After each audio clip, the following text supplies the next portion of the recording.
ಆತ್ಮೀಯ ಅರ್ಥಶಾಸ್ತ್ರ ವಿದ್ಯಾರ್ಥಿಗಳೇ, ಇವತ್ತಿನ ತರಗತಿಯಲ್ಲಿ ನಾವು ನಿರುದ್ಯೋಗ ಅಂದ್ರೇನು, ನಿರುದ್ಯೋಗದಲ್ಲಿ ಬರುವಂಥ ವಿಧಗಳ ಬಗ್ಗೆ ಇವತ್ತಿನ ಒಂದು ತರಗತಿಯಲ್ಲಿ ಚರ್ಚೆಯನ್ನು ಮಾಡೋಣ.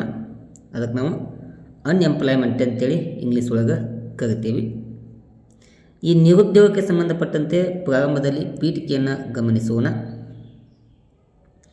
ಪೀಠಿಕೆಯಲ್ಲಿ ನಾವು ಅಧ್ಯಯನ ಮಾಡಬೇಕಾಗಿದ್ದು ಒಂದು ದೇಶದ ಆರ್ಥಿಕ ಅಭಿವೃದ್ಧಿಯನ್ನು ನೋಡಿರಲಿ, ಒಂದು ದೇಶದ ಆರ್ಥಿಕ ಅಭಿವೃದ್ಧಿಯನ್ನು ನಿರ್ಧರಿಸುವಲ್ಲಿ ಪ್ರಮುಖವಾದ ಪಾತ್ರವನ್ನು ವಹಿಸುವುದು ಯಾವತ್ತರ ಅದು ಆ ದೇಶದ ಉದ್ಯೋಗದ ಮಟ್ಟದಿಂದ ಆ ದೇಶದ ಆರ್ಥಿಕ ಅಭಿವೃದ್ಧಿಯನ್ನು ನಾವು ನಿರ್ಧಾರವನ್ನು ಮಾಡಲು ಸಾಧ್ಯ ಆಗ್ತದೆ. ಆದರೆ ಆ ದೇಶದಲ್ಲಿರುವಂಥ ಉದ್ಯೋಗ ಅವಕಾಶಗಳು ಜನಸಂಖ್ಯೆ ಹೆಚ್ಚಳಕ್ಕೆ ತಕ್ಕಂತೆ, ಜನಸಂಖ್ಯೆ ಏನು ಹೆಚ್ಚಳ ಆಗುತ್ತಲ್ಲ, ಆ ಹೆಚ್ಚಳಕ್ಕೆ ತಕ್ಕಂತೆ ಅದಕ್ಕೆ ಅನುಗುಣವಾಗಿ ಏನಾದರೂ ಉದ್ಯೋಗ ಸೃಷ್ಟಿ ಆಗಲಿಕ್ಕಂತಂದ್ರೆ ದೇಶದಲ್ಲಿ ಏನು ಉಂಟಾಗುತ್ತದೆ, ನಿರುದ್ಯೋಗ ಸಮಸ್ಯೆ ಉಂಟಾಗುತ್ತದೆ. ನೋಡಲಿ, ಜನಸಂಖ್ಯೆ ಹೆಚ್ಚಳವಾದಂತೆ ಆ ಹೆಚ್ಚಳವಾದಂಥ ಜನಸಂಖ್ಯೆಗೆ ಏನಾದರೂ ಆ ದೇಶ ಏನಾದರೂ ಉದ್ಯೋಗ ಅವಕಾಶಗಳನ್ನು ಸೃಷ್ಟಿ ಮಾಡಲಿಕ್ಕಂತಂದ್ರೆ ಆ ದೇಶದಲ್ಲಿ ನಿರುದ್ಯೋಗ ಸಮಸ್ಯೆ ತಾಂಡವ ಆಡುತ್ತದೆ.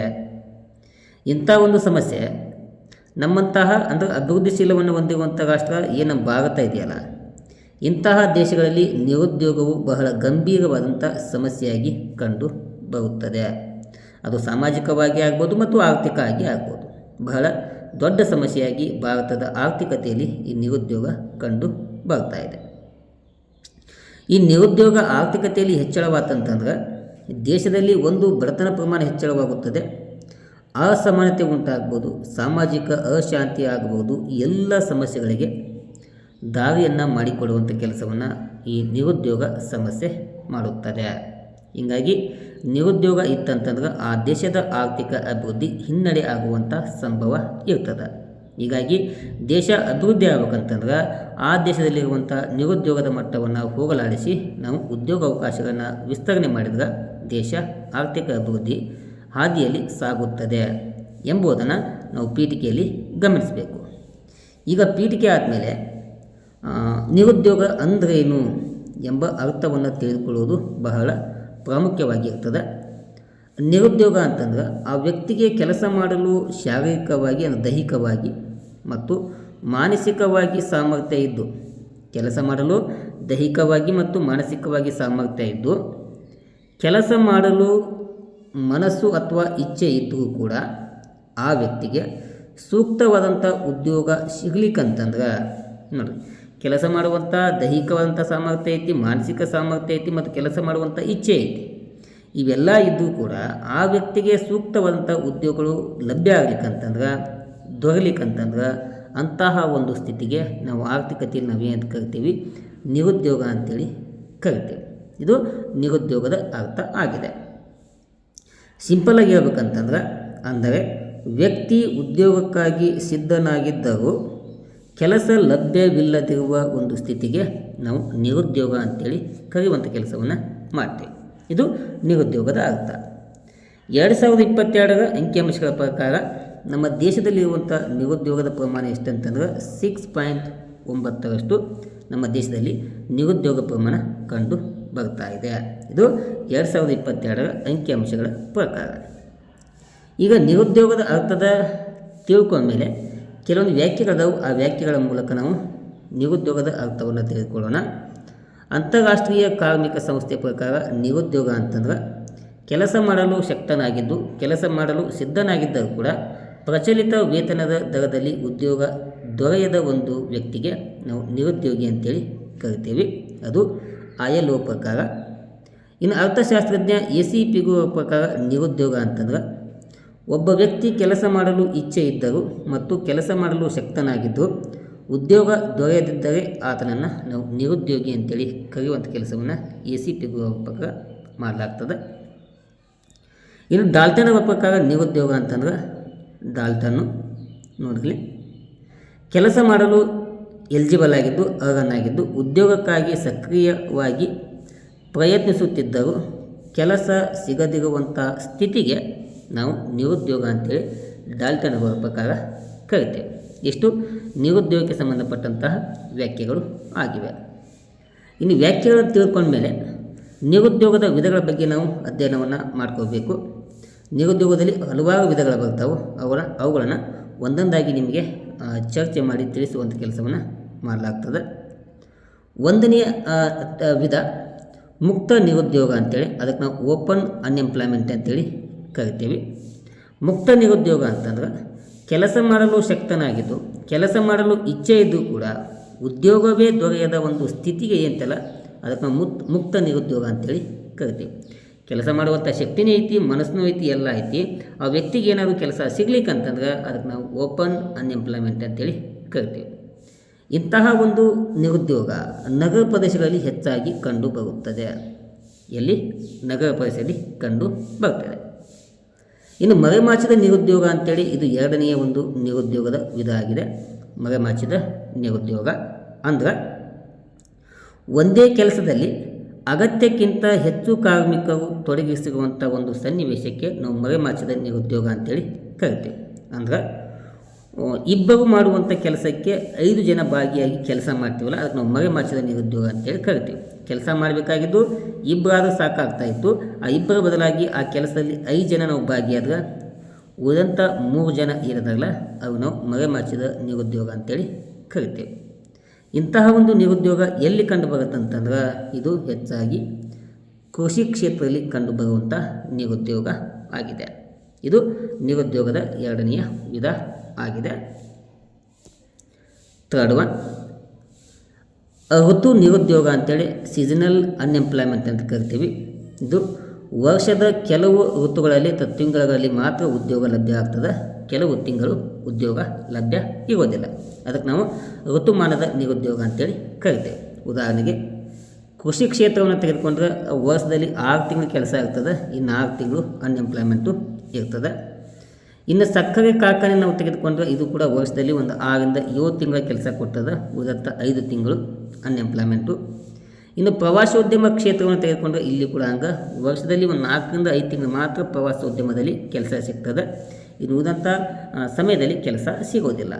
ಇಂಥವಕ್ಕೆ ನಾವು ಏನು ಕರಿತೀವಿ? ಋತು ನಿರುದ್ಯೋಗ ಅಥವಾ ಸೀಸನಲ್ ಅನ್ಎಂಪ್ಲಾಯ್ಮೆಂಟ್ ಅಂತೇಳಿ ಕರಿತೇವೆ. 4 ಶಿಕ್ಷಣ ನಿರುದ್ಯೋಗ ಅಂತೇಳಿ ಎಜುಕೇಟೆಡ್ ಅನ್ಎಂಪ್ಲಾಯ್ಮೆಂಟ್ ಅಂತೇಳಿ ಕರಿತೀವಿ. ಇಲ್ಲಿ ಶಿಕ್ಷಣ ಪಡೆದಿದ್ದರೂ ಅರ್ಹತೆಗೆ ತಕ್ಕಂಥ ಉದ್ಯೋಗ ಸಿಗ್ಲಿಕ್ಕಂತಂದ್ರೆ ಶಿಕ್ಷಣ ಐತಿ, ಆ ಶಿಕ್ಷಣಕ್ಕೆ ತಕ್ಕಂತೆ ಅದಕ್ಕೆ ಎಲಿಜಿಬಲ್ ತಕ್ಕಂತೆ ಉದ್ಯೋಗ ಸಿಗ್ಲಿಕ್ಕಂತಂದ್ರೆ ಅದಕ್ಕೆ ನಾವು ಶಿಕ್ಷಣ ನಿರುದ್ಯೋಗ ಅಂತೇಳಿ ಕರಿತೀವಿ. ಉದಾಹರಣೆಗೆ ಡಿಪ್ಲೊಮಾ ಆಗ್ಬೋದು, ಪದವಿ ಆಗ್ಬೋದು, ಇವುಗಳು ಪಡೆದವರ ಸಂಖ್ಯೆ ಬಹಳ ಹೆಚ್ಚಾಗಿ ಕಂಡು ಬರ್ತದೆ. ಆದರೆ ಅವಾಗ ಪದವಿಗೆ ತಕ್ಕಂತೆ ಉದ್ಯೋಗ ಸಿಗ್ಲಿಕ್ಕಂತಂದ್ರೆ ಅದಕ್ಕೆ ನಾವು ಶಿಕ್ಷಣ ನಿರುದ್ಯೋಗ ಅಂತೇಳಿ ಕರಿತೇವೆ. ಇನ್ನು 5ನೇ ವಿಧ ತಾಂತ್ರಿಕ ನಿರುದ್ಯೋಗ ಅಂತೇಳಿ ಟೆಕ್ನಿಕಲ್ ಅನ್ಎಂಪ್ಲಾಯ್ಮೆಂಟ್ ಅಂತ ಕರಿತೀವಿ. ಇಲ್ಲಿ ಯಂತ್ರಗಳು ಮತ್ತು ಸ್ವಯಂಚಾಲಿತ ತಂತ್ರಜ್ಞಾನಗಳ ಬಳಕೆಯಿಂದ ಕಾರ್ಮಿಕರಿಗೆ ಕೆಲಸ ಕಳೆದು ಹೋಗುವಂಥ ಭೀತಿ ಇರ್ತದೆ. ನೋಡಿ, ನಾವೇನಾದರೂ ಈಗ ಒಂದು ಕ್ಷೇತ್ರದಲ್ಲಿ, ಅದರಲ್ಲಿ ವಿಶೇಷವಾಗಿ ಕೈಗಾರಿಕಾ ಕ್ಷೇತ್ರದಲ್ಲಿ ಯಂತ್ರೋಪಕರಣಗಳನ್ನು ಅಥವಾ ತಂತ್ರಜ್ಞಾನವನ್ನು ಬಳಕೆ ಮಾಡಿಕೊಂಡ್ರೆ ಅದಕ್ಕೆ ಪ್ರತಿಫಲವಾಗಿ ಕೂಲಿ ಕಾರ್ಮಿಕರು ಕೆಲಸವನ್ನು ಕಳೆದುಕೊಳ್ಳಬೇಕಾಗ್ತದೆ. ಇಂತಹ ಒಂದು ತಂತ್ರಜ್ಞಾನ ಮತ್ತು ಯಂತ್ರೋಪಕರಣ ಬಳಕೆ ಮಾಡಿದ ಮೇಲೆ ಉದ್ಯೋಗ ಕಳೆದುಕೊಳ್ಳುವಂಥ ಸನ್ನಿವೇಶ ಇದೆಯಲ್ಲ, ಅದಕ್ಕೆ ನಾವು ತಾಂತ್ರಿಕ ನಿರುದ್ಯೋಗ ಅಂತೇಳಿ ಕರಿತೇವೆ. ಇದು ಹೆಚ್ಚಾಗಿ ಎಲ್ಲಿ ಕಂಡು ಬರ್ತದೆ? ಕೈಗಾರಿಕಾ ಕ್ಷೇತ್ರದಲ್ಲಿ ಹೆಚ್ಚಾಗಿ ಕಂಡು ಬರುತ್ತದೆ. 6th ಒನ್ ಸಂರಚನಾ ನಿರುದ್ಯೋಗ ಅಂತೇಳಿ ಸ್ಟ್ರಕ್ಚರಲ್ ಅನ್ಎಂಪ್ಲಾಯ್ಮೆಂಟ್ ಅಂತೇಳಿ ಕರಿತೀವಿ. ಇದು ಆರ್ಥಿಕ ವ್ಯವಸ್ಥೆಯ ರಚನೆಯಲ್ಲಿ ಬದಲಾವಣೆಗಳಿಂದ ಉಂಟಾಗುವಂಥ ಒಂದು ನಿರುದ್ಯೋಗ. ನೋಡಿರಿ, ಆರ್ಥಿಕ ವ್ಯವಸ್ಥೆಯ ರಚನೆಯಲ್ಲಿ ಬದಲಾವಣೆ ಆಗ್ತದೆ. ಆ ಆರ್ಥಿಕ ವ್ಯವಸ್ಥೆಯಲ್ಲಿ ರಚನೆಯಲ್ಲಿ ಬದಲಾವಣೆಯಾದಾಗ ಉಂಟಾಗುವಂಥ ಒಂದು ನಿರುದ್ಯೋಗ ಐತಲ್ಲ, ಅದಕ್ಕೆ ನಾವು ಸಂರಚನಾ ನಿರುದ್ಯೋಗ ಅಂತೇಳಿ ಕರಿತೀವಿ. ಉದಾಹರಣೆಗೆ ಕೃಷಿಯಿಂದ ಕೈಗಾರಿಕೆಗೆ ಬದಲಾವಣೆಯ ಸಂದರ್ಭದಲ್ಲಿ ಏನು ಗ್ಯಾಪ್ ಇರುತ್ತಲ್ಲ, ಆ ಬದಲಾವಣೆಯಲ್ಲಿ ನಿರುದ್ಯೋಗ ಸಂಭವಿಸ್ತದೆ. ಅದಕ್ಕೆ ನಾವು ಸಂರಚನಾ ನಿರುದ್ಯೋಗ ಅಂತೇಳಿ ಕರಿತೇವೆ. 7th ಒನ್ ಚಕ್ರೀಯ ನಿರುದ್ಯೋಗ ಅಂತೇಳಿ ನಾವು ಸೈಕ್ಲಿಕಲ್ ಅನ್ಎಂಪ್ಲಾಯ್ಮೆಂಟ್ ಅಂತೇಳಿ ಕರಿತೀವಿ. ಯಾಕಂತಂದ್ರೆ ಆರ್ಥಿಕ ಚಕ್ರ ಏನಿರುತ್ತಲ್ಲ, ವ್ಯಾಪಾರ ಚಕ್ರ ಏನಿರುತ್ತಲ್ಲ, ಅದು ಏರುಪೇರು ಉಂಟಾಗ್ತದೆ. ಆ ಏರುಪೇರು ಉಂಟಾದಾಗ ಉಂಟಾಗುವಂಥ ನಿರುದ್ಯೋಗ ಇದೆಯಲ್ಲ, ಅದಕ್ಕೆ ನಾವು ಚಕ್ರೀಯ ನಿರುದ್ಯೋಗ ಅಂತೇಳಿ ಕರಿತೀವಿ. ಉದಾಹರಣೆಗೆ ವ್ಯಾಪಾರ ಚಕ್ರ ಈ ಥರನಾಗಿ ಸಂಭವಿಸ್ತದೆ. ಇಲ್ಲಿ ನಾವು ಆರ್ಥಿಕ ಕುಸಿತ ಅಂತೇಳಿ ನಾವು ಇಲ್ಲಿ ಓದ್ತೀವಿ. ಕುಸಿತ ಅಥವಾ ಮುಗ್ಗಟ್ಟು ಅಂತ ಕರಿತೀವಿ. ಈ ಆರ್ಥಿಕ ಅಥವಾ ವ್ಯಾಪಾರ ಚಕ್ರ ಈ ಥರ ಏನಿದೆಯಲ್ಲ, ಈ ಥರ ಇಲ್ಲಿ ಆರ್ಥಿಕ ಮುಗ್ಗಟ್ಟು, ಇಲ್ಲಿ ಕೂಡ ಆರ್ಥಿಕ ಮುಗ್ಗಟ್ಟು. ಇಲ್ಲಿ ಉತ್ಪಾದನೆ ಪ್ರಮಾಣ ಸಂಪೂರ್ಣವಾಗಿ ಕುಸಿತವಾದಾಗ ಅಲ್ಲಿ ನಿರುದ್ಯೋಗ ಸಂಭವಿಸ್ತದೆ. ಇದಕ್ಕೆ ನಾವು ಮಂದಿ ಅನ್ನೋದು ಇದು ಮುಗ್ಗಟ್ಟು ಅಂತ ಕರಿತೀವಿ. ಮುಗ್ಗಟ್ಟಿನ ಹಂತದಲ್ಲಿ ಏನಾಗ್ತದೆ, ನಿರುದ್ಯೋಗ ಸಂಭವಿಸ್ತದೆ. ಅದಕ್ಕೆ ನಾವು ಚಕ್ರೀಯ ನಿರುದ್ಯೋಗ ಅಂತೇಳಿ ಕರಿತೇವೆ. ಇನ್ನೊಂದು ಯಾವುದು, ಅಲ್ಪ ನಿರುದ್ಯೋಗ ಅಂತೇಳಿ 8 ಅಲ್ಪ ನಿರುದ್ಯೋಗ. ಅಂಡರ್ ಎಂಪ್ಲಾಯ್ಮೆಂಟ್ ಅಂತೇಳಿ ಕರಿತೀವಿ. ಇಲ್ಲಿ ಪೂರ್ಣ ಸಮಯ ಕೆಲಸ ಮಾಡದೆ ಭಾಗಕಾಲಿಕ ಅಥವಾ ಅಗತ್ಯಕ್ಕಿಂತ ಕಡಿಮೆ ಕೆಲಸ ಮಾಡುವಂಥ ಸ್ಥಿತಿ ಇದೆಯಲ್ಲ, ಇದಕ್ಕೆ ನಾವು ಅಲ್ಪ ನಿರುದ್ಯೋಗ ಅಥವಾ ಅಂಡರ್ ಎಂಪ್ಲಾಯ್ಮೆಂಟ್ ಅಂತೇಳಿ ಕರಿತೀವಿ. ಇಲ್ಲಿ ಆದಾಯದ ಪ್ರಮಾಣ ತುಂಬ ಕಡಿಮೆಯಾಗಿ ಕಂಡು ಬರುತ್ತದೆ. ಇದು ನಿರುದ್ಯೋಗದ 8ನೆಯ ವಿಧ ಆಗಿದೆ. ಇನ್ನು 9 ಘರ್ಷಣಾತ್ಮಕ ನಿರುದ್ಯೋಗ ಅಂತೇಳಿ. ಓಕೆನಾ, ಇಲ್ಲಿ ನೋಡ್ರಿ, ಇದು 9ನೆಯ ಒಂದು ವಿಧ.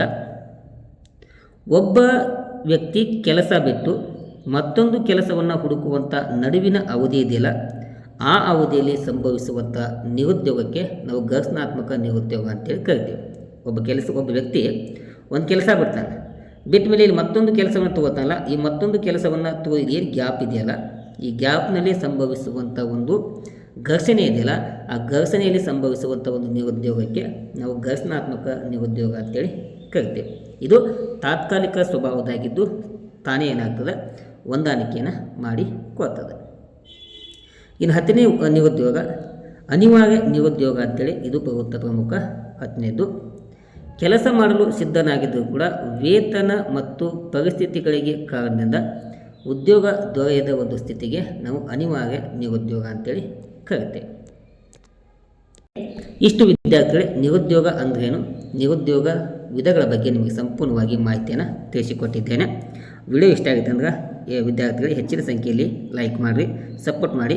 ನಿಮಗೇನಾದ್ರು ಸಮಸ್ಯೆ ಇದ್ದರೆ ಕಮೆಂಟ್ ಬಾಕ್ಸಲ್ಲಿ ಕಮೆಂಟ್ ಮಾಡುವುದರ ಮೂಲಕ ಸಮಸ್ಯೆಯನ್ನು ಕ್ಲಿಯರನ್ನು ಮಾಡ್ಕೋಬೋದು. ಓಕೆ, ಇಲ್ಲಿಯ ತನಕ ತರಗತಿ ವೀಕ್ಷಣೆ ಮಾಡಿದ ಎಲ್ಲ ವಿದ್ಯಾರ್ಥಿಗಳಿಗೆ ಧನ್ಯವಾದಗಳನ್ನು ತಿಳಿಸ್ತಾ ಈ ತರಗತಿಯನ್ನು ಇಲ್ಲಿಗೆ ಮುಗಿಸ್ತೇನೆ. ಥ್ಯಾಂಕ್ ಯು, ನಮಸ್ಕಾರ.